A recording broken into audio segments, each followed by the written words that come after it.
tem faltado comunhão e unidade na fé. Ora, pois, trazei-me um tangedor.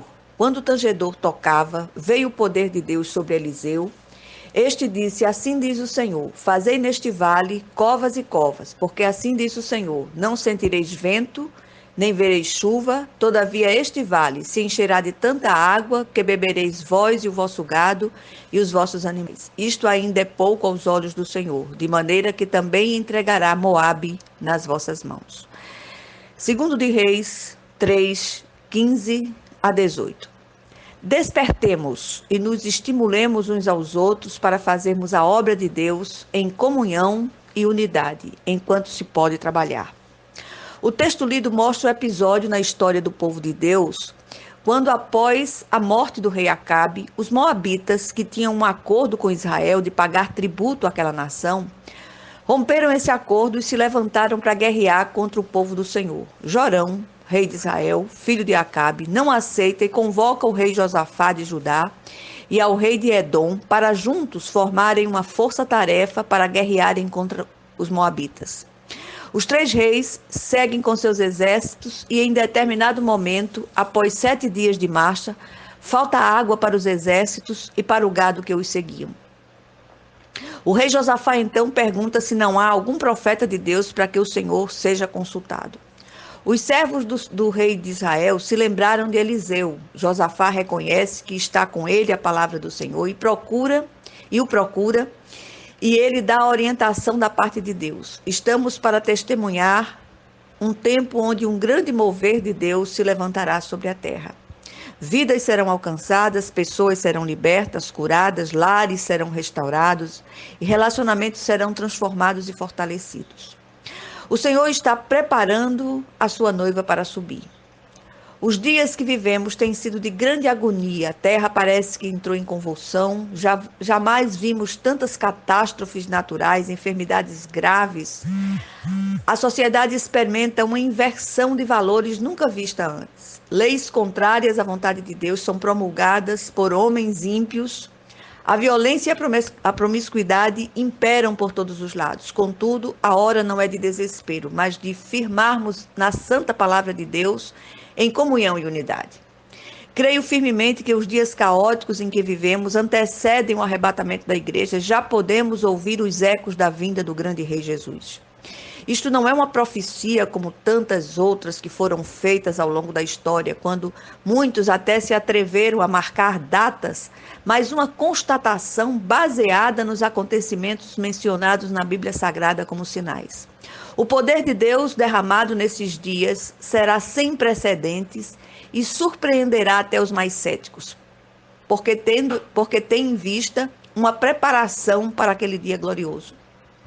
Por outro lado, as forças das trevas têm se mobilizado com muita fúria através de muitas frentes de combate para perseguir e abater o povo da cruz e fazê-lo decair de sua posição em Cristo, quebrando a unidade e fazendo-o arrefecer na fé e na comunhão.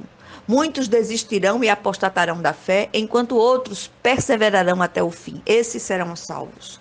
O momento é de cosmovisão e de visão de reino unido. Muitos exércitos transformados em um grande e poderoso exército capaz de abalar o inferno. O povo de Deus, mais que nunca, precisa perder a visão de guetos e olhar para a seara que é grande e tem poucos trabalhadores efetivamente comprometidos. O texto lido no início nos oferece 3 princípios que nos nortearão nesses dias. Atentemos para eles. É necessário unidade e parceria no trabalho e na busca do Senhor. Quando recorremos a Deus em unidade, Ele vem em nosso auxílio de forma assombrosamente maravilhosa, e quando nos achegamos a Deus em unidade, a sua resposta é infinitamente maior do que pensamos. A visão limitada tem trazido prejuízo à obra de Deus e à unidade da fé como um todo.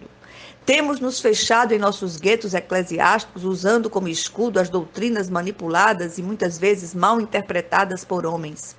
Há os que chegam a ser mais denominacionais que bíblicos, evitando até mesmo de partir o pão com cristãos de outras denominações genuinamente cristãs. Vamos seguindo atirando pedras uns nos outros numa concorrência demoníaca entre aleluias e prevaricações, sem mensurar o prejuízo à obra de avanço do reino de Deus e o adversário aplaudindo e ganhando terreno. Tem um pensamento de autoria de Philippe Melanchthon, amigo pessoal do reformador Lutero, que diz: naquilo que é essencial, unidade. Naquilo que não é essencial, liberdade. Em todas as coisas, caridade. Precisamos entender que não estamos aqui para fazer proselitismo denominacional ou eclesiástico, mas para anunciar o Cristo vivo a quantos tenham ouvidos para ouvir. E não estamos falando em ecumenismo, mas de visão de reino de todos os que professam o Cristo, de verdadeiros irmãos em unidade e comunhão. Unidade pressupõe comunhão, e esta é uma das colunas de sustentação da igreja, juntamente com a pregação da palavra e a oração. Quando dizemos o amém em unidade, o Senhor se move em nossa direção.